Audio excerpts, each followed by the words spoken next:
One is, who is the audience?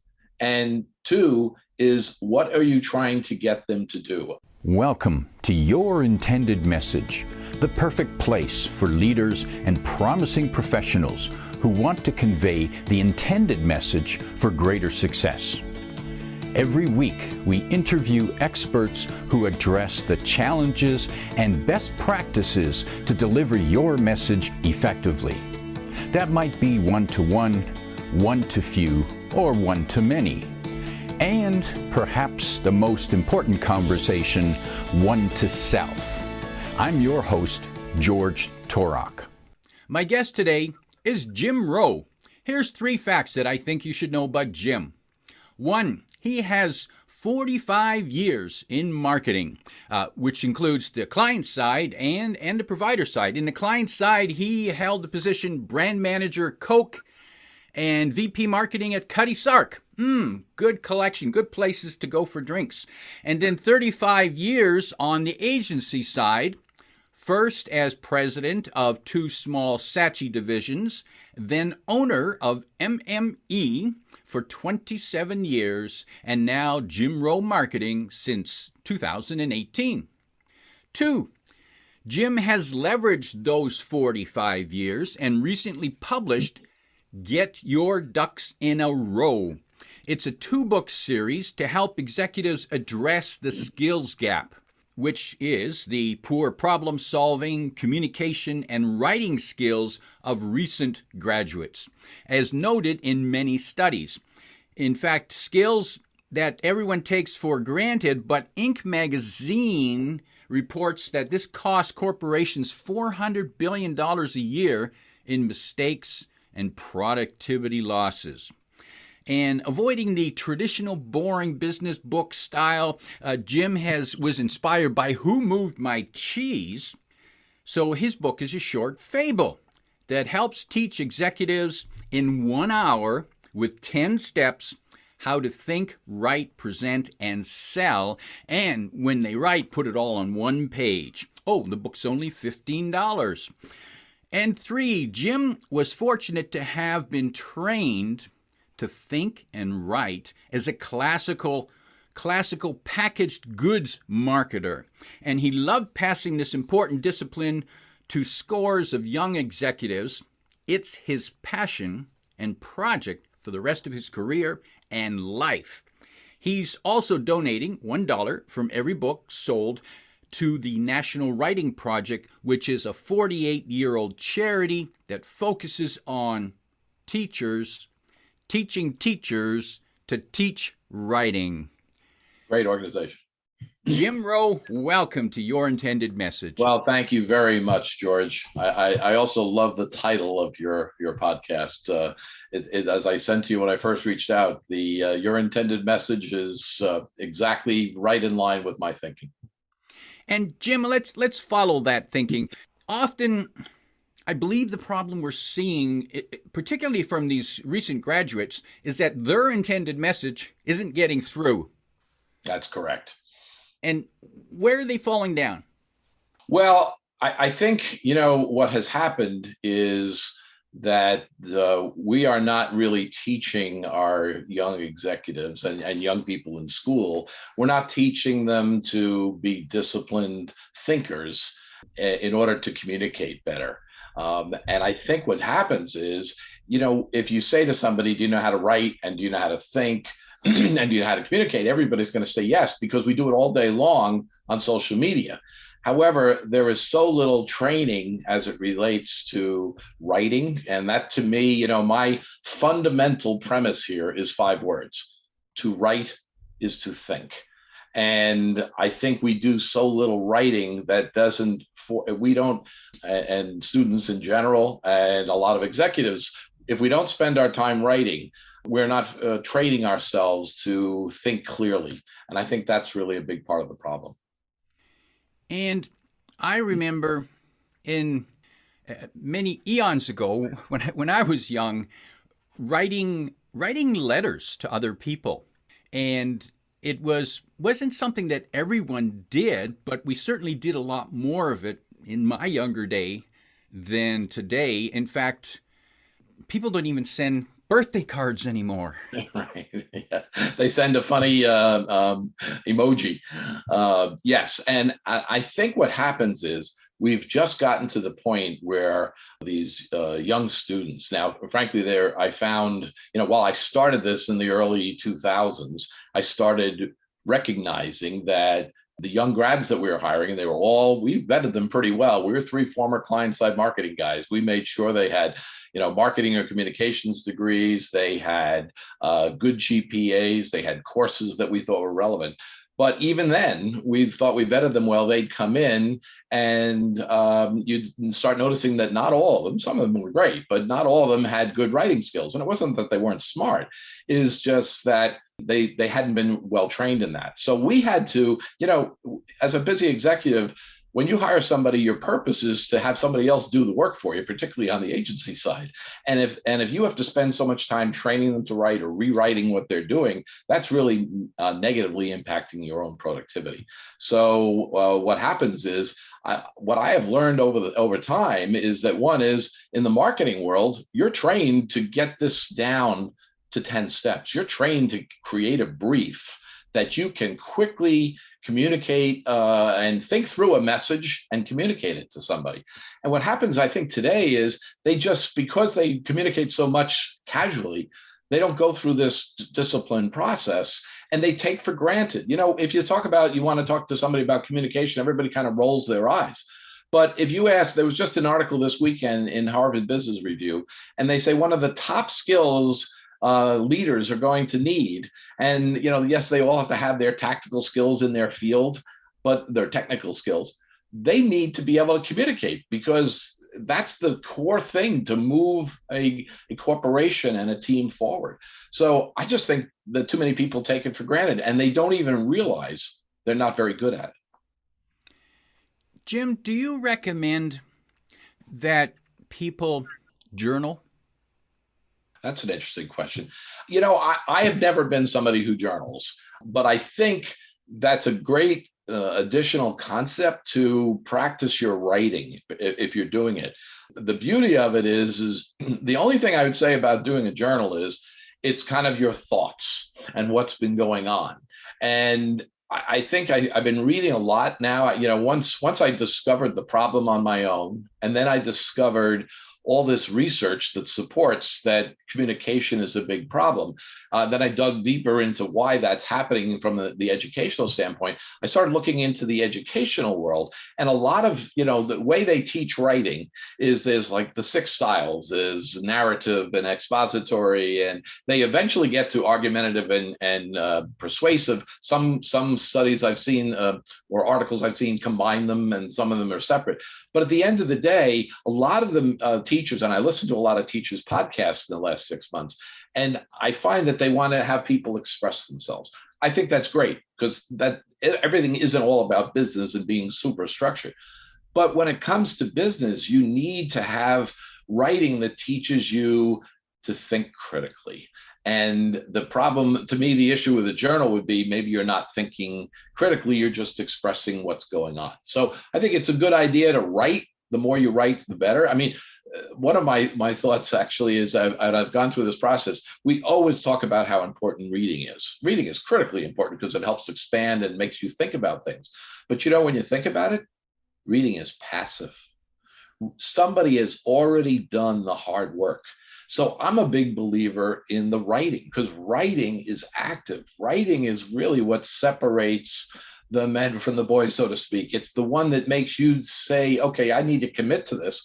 And as the process of writing, now I've been writing for 45 years. In marketing, that's what we do.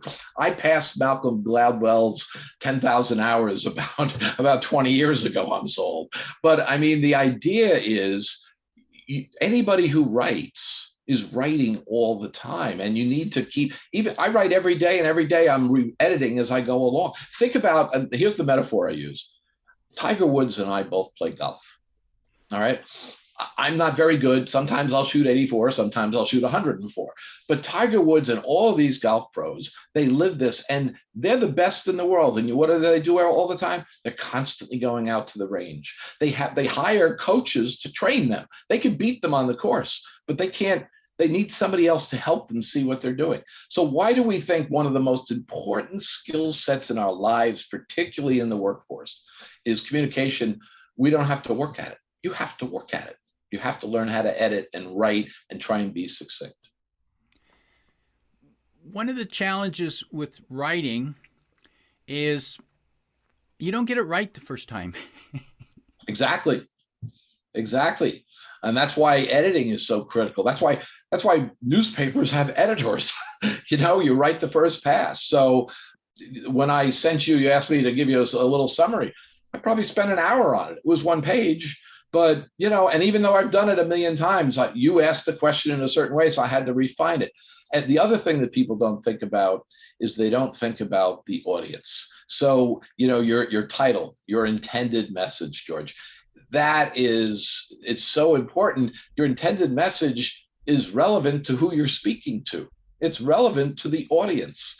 And one of the 10 points I have in my books is you start with what's the purpose, and the first part of the purpose is, well, who you're talking to. If you're talking to the senior executive that you're trying to sell them something, that's one approach and one message. But if you're talking to your team, it's a whole different perspective. It could be about the same topic. And Jim, I'm reminded, and I'm looking back at my own corporate career, and there was a time when I remember I was asking and I was a manager, mid-level manager, and I was asking for them to pay for me to join an association. And so I wrote a letter, and I wrote it, said, these are all the things that I can get from the association. And it came back refused. Okay. And then I rewrote it, and this time I wrote a letter saying, as a result of my membership, here's what I've done, and here's how it's helped the organization. Yes. That was approved. Yeah. You really have to look at it from all different aspects. And, as much as I've been in marketing, and that's what we're trained to do, even the process I've been going through since I launched published the first book in late January, I'm refining my message as I speak to people like yourself and make sure I'm hitting all the right points, and you keep refining it. I think that, one of the great speeches of all time, which I love to listen to, and most people here in America understand it, is when JFK at his inauguration said, "Ask not what your country can do for you, ask what you can do for your country." And I remember reading an article years ago saying that he had been working on that message for months on the campaign trail. And it wasn't until he got to writing the inauguration speech, and I can't remember his name, I think it was Sorkin, who worked with him on it, that he crystallized it into that. And it's gone down as one of the great speeches and one of the great phrases of all time, which I wholeheartedly adhere to as well. And I think what you said there behind that phrase, that wasn't just something that came to him in the shower one day. That's something that he worked at for months. Yes. And probably reworded it and said, well, what do you think of this? Nah. Or, okay, better than the one you had yesterday, but not there yet. Yeah. It needs to resonate. And, the other thing I do, and I say a little bit more about this in book 2, is, and I used to close my door all the time at my office, is it's important to read it out loud. Now, he had a great voice, great diction and cadence and all that. But when I'm reading even something that's never going to be read out loud, I read it a lot of times to myself, because it helps you realize, oh, that doesn't really sound great. It's a process.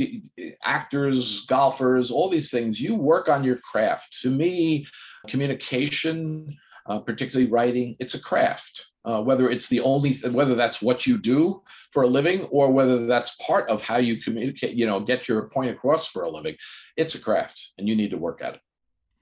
I also had the good fortune in my corporate career. There was a point where my boss said, "You need some help with your writing," and he sent me to a tutor who gave me tutoring on my writing, and so I pulled out recent memos and reports and letters that I'd written and gave them to her, and then she sat down with me and she marked it up with a red pen. Felt like you were back in school, right? Oh, yeah. But it was a great learning, because I had no clue how bad I was. And here's one of the big ahas that I didn't realize until she pointed it out to me, and now I can't not see it. She pointed out to me that even writing has tone. Yes, great point. Yes, it does have tone. And I try to write, some things can be just, in the book, I talk about how you can read the book in 1 hour, get it down to 10 steps. So a lot of when I focus on things, those are the 10 structured steps.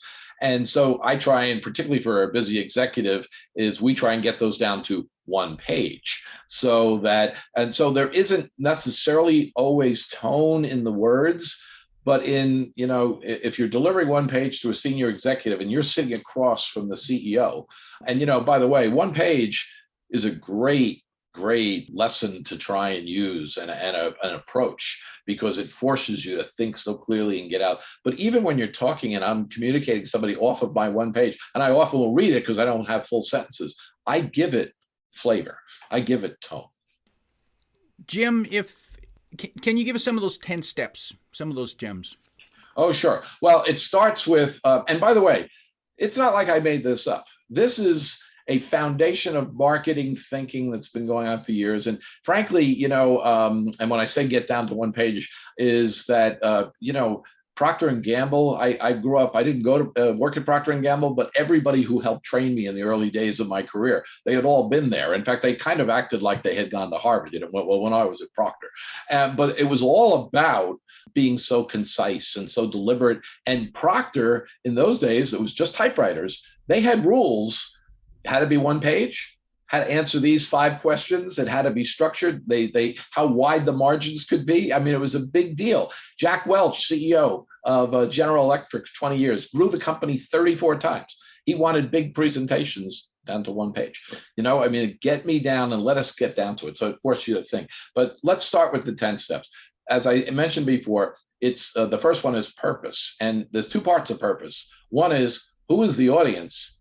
And 2 is, what are you trying to get them to do? I had a friend of mine say to me, the senior executive went, I would love to get a memo that at the end of the memo, I knew what they wanted me to do. Did they want me to approve this? Tell them no. I mean, I finished it and I didn't know what to expect. So and a lot of people confuse purpose with objective. Purpose is what's the purpose of the communication. It's not what the objective you're trying to achieve. So that's the first one, purpose. Then you got to get into the background. And I always find, some people say, well, they already know that. To me, particularly when presenting to a group of people in a room, and every time I write, I always think it's going to be eventually a presentation, is what does everybody know? What's the foundation that is without refute? This is the foundation of background. This is what these people know. This is what's going on out there. So you have context and a frame of reference. So background, purpose. Once you do that, okay, so why are we here? And I call that the issues. What are the problems or the issues that we have to contend with? Competition has just launched a new project and it's a new product and it's eating our lunch. That's an issue. Or they've dropped their prices. What do we do? What do we need to address here? I mean, every day there's an issue. You just got to figure out what the issues are. And by the way, this is part of critical thinking, identify. And what's really important too, is to have some data and research to back up this shouldn't just be a point of view. These are pretty hard facts. So once you lay out the issue, the next thing is pretty obvious. What do we want to do about it? What is our goal here? And I think, too often, I remember in the early days of marketing, and you sit with the advertising agency and they'd say, well, we want to increase awareness. I remember thinking to myself, well, what does that mean? The beauty today, I mean, I was born too early, because I would love to have grown up through the digital world as opposed to have to catch up because I'm older and I'm not doing the details of it, because I started out in research. That was where I was better than others, in that I knew about the numbers. So lay out the objectives and make them sure they have metrics. Put a number to it. If it's to, increase sales or decrease cost, put a percentage or a value on that. So now you have your objective. Now it's, okay, here's the big one. And this is the hardest one. What's your strategy? How are you going to do that? It can be very simple, like, okay, let's get into, okay, if there's a price war, think about the airlines. Somebody else starts doing discounted airlines, you don't want to discount, we'll give away a frequent flyer program. That's a strategy. Or do we match their price or go deeper or run different kind of promotions? That's a strategy. And then after the strategy, it may be a nice idea. What's your support for that strategy? And I call that the rationale. Why is this going to work? And there you also need data to say, if we do this and look at this information and we think this is why this is going to work. So now you've laid out the whole critical thinking process, and then you start moving into the executional phase. And I think too many people, a lot of times, it's not like when you finish a play and you get an applause, because sometimes, you finish a great presentation and you get applause, and that's fantastic. Well, now you got to go execute it, because if you don't execute well, that's a real screw up, because everybody approved your idea and now you drop the ball. You need to go to the tactics. And the tactics are anything that can be bought, purchased, measured in time. What are the things you're going to use as a tactic? And then that moves into sort of things like cost and ROI, timing and next steps, and then finally, evaluate and refine. So it's really you put this whole thing together, and those 10 steps really guide you.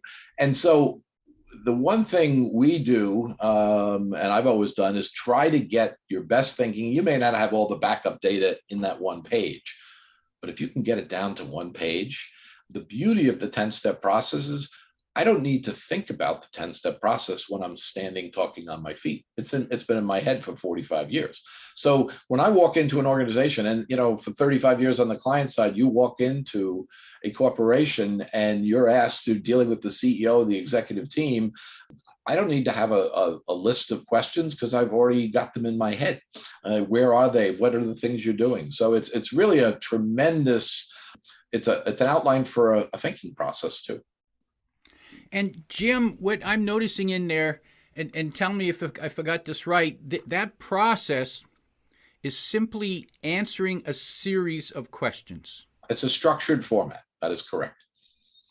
And that's what I think people don't recognize. And they, some will say, well, that's, I've had a few people say, well, it's pretty simple, isn't it? You have a whole book about it. I could have made this a tweet, right? I could have made it a tweet.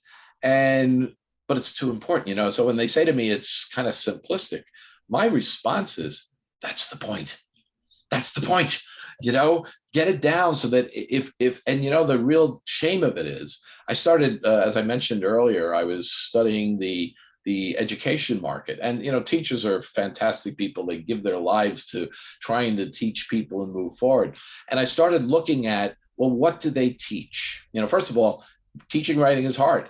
And a lot of teachers have not had training, and a lot of teachers were not taught to teach writing. And if they were, less than a half of them had a course that had a significant time taught writing, and less than a third had a full course on teaching writing. These are teachers, right? So that's why the National Writing Project exists, because they've realized how important it is. And that's when I realized there's a problem. Then I started reading into, well, what are the major writing styles that are taught?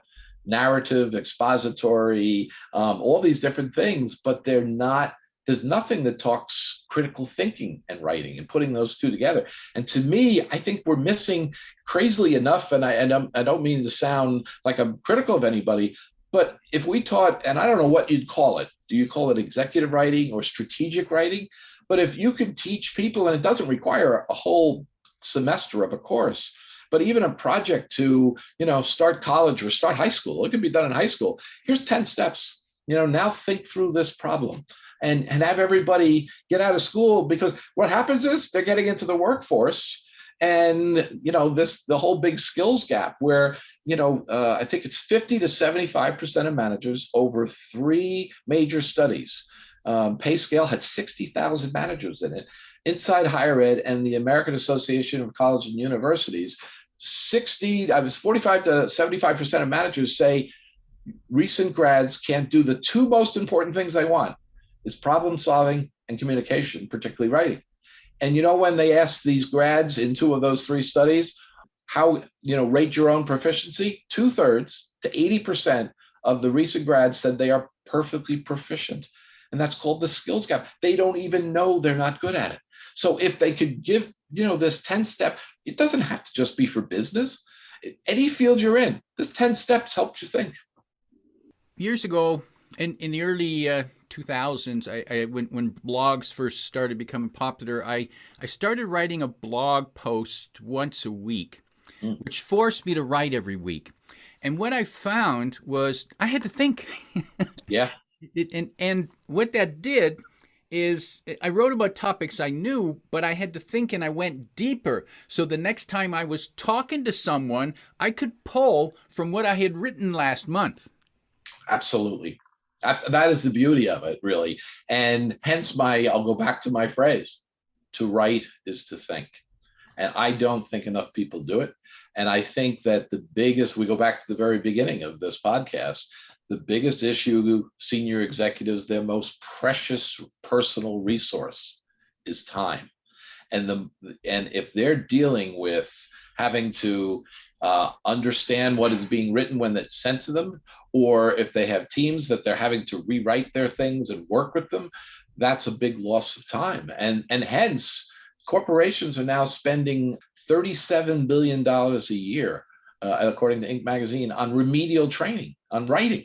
Even there's an article from MSNBC, an actual TV, where a woman was talking to somebody from one of the big financial firms who indicated we're even having to try and retrain and train writing to Ivy League grads. Now, that blows your mind. She even says they've accomplished so much. They're so smart, but they get out of college and they're not great at writing.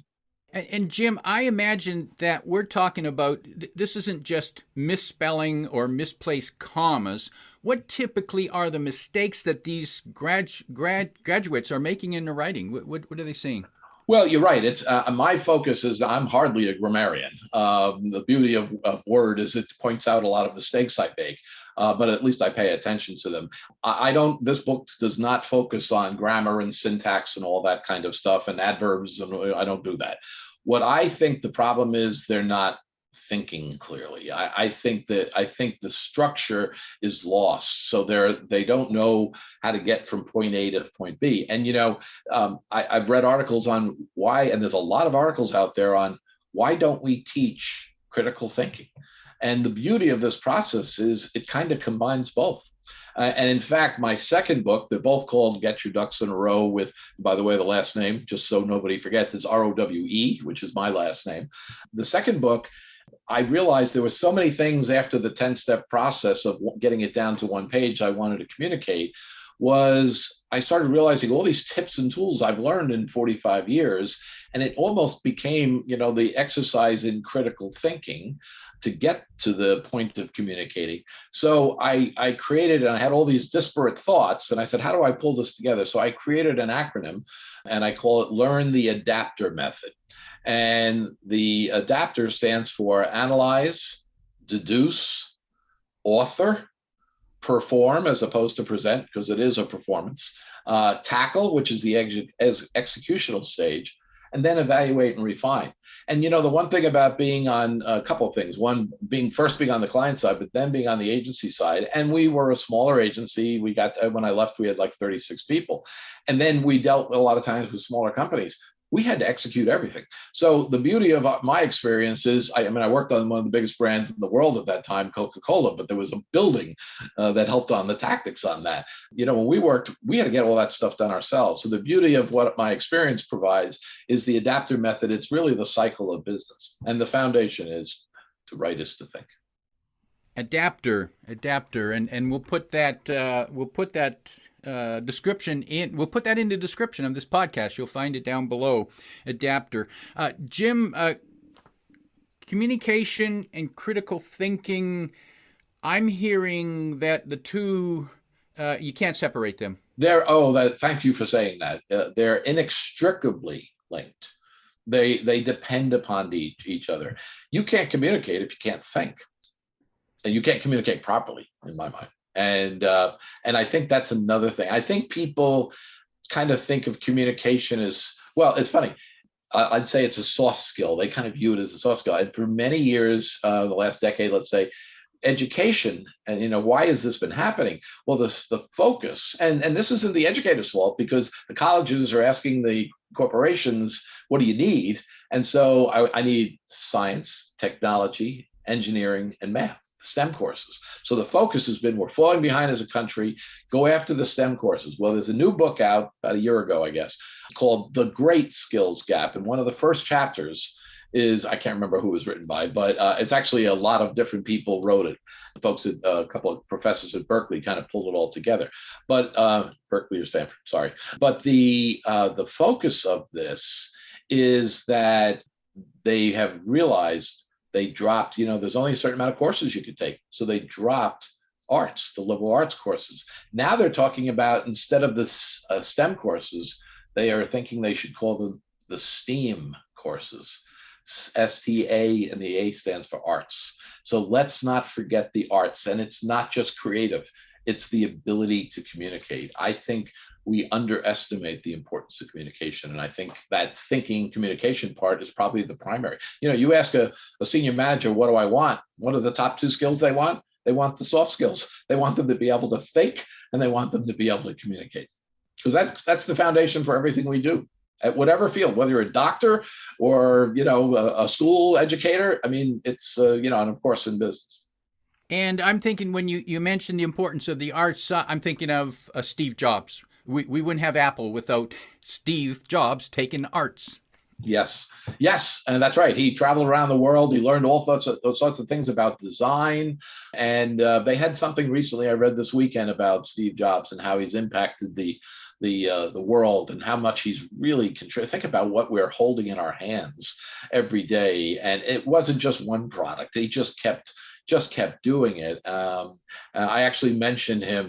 My books, are, as we talked about, are a fable. So it's a fable about ducks in business. So in business, his name is Duck Jobs. In my books, he's Duck Jobs. He's not Steve Jobs. He's Duck Jobs. And I do say that there's, he's probably been one of the most greatest impacts on the world, although Elon Duck is having a big impact these days as well. Mm-hmm. Mm-hmm.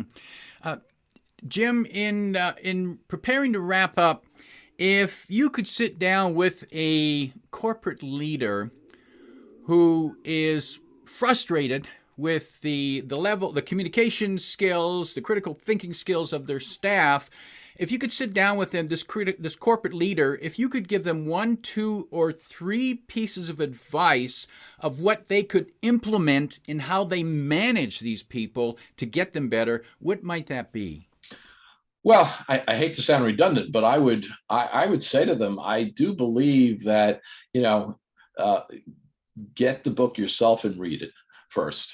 And then you can go onto my site and build them, buy them in bulk quantities. But if they learn the 10 steps, and a lot of them are spending tens of thousands of dollars on all this corporate training. If they could get down and read the book, get everybody to a book and have them read it, and then hand out the 1-page, 10 steps, and say to everybody, let's operate the organization this way. Let's use that, because whenever I had a meeting with my staff, or when I go into a client, every meeting I have, I'm using that as the foundation of communication. And if we all got on the same page, if they just saved 2 hours a week for every employee, that's a 5% increase in productivity. And so that would be my first step. And then, if for the senior people, maybe you get them the second book and have them understand the critical thinking process. But boy, I tell you, that 1 page is, it's so simple, but it's so effective. And Jim, I think I heard a message in there is that investing in improving the communication skills saves money. Well, yeah, it saves money. And because what is the big phrase that we've heard all of our lives? Time is money. And think about I'm going to go back to kind of where I started in terms of the senior executive, his most precious personal resource is time. And wouldn't it, when I walk into a meeting and everybody's not sure, nobody had an agenda. I have a very good friend who was just hired away from a big company to go be the account person at another huge company. We know all the names. And in the interview, because he read the book and he loved it, and he said to me, you know what?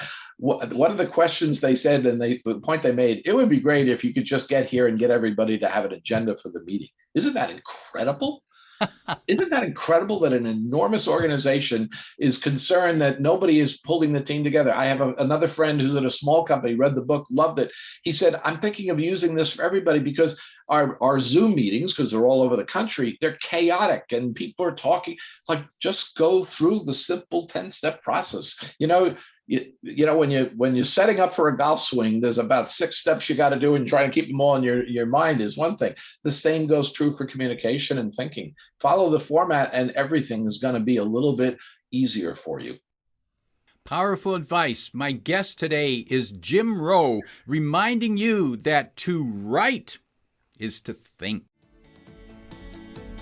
If you like what you heard, remember to like, comment, and share this podcast. Come back every week for more practical insights to help you deliver your intended message. I'm your host, George Torok.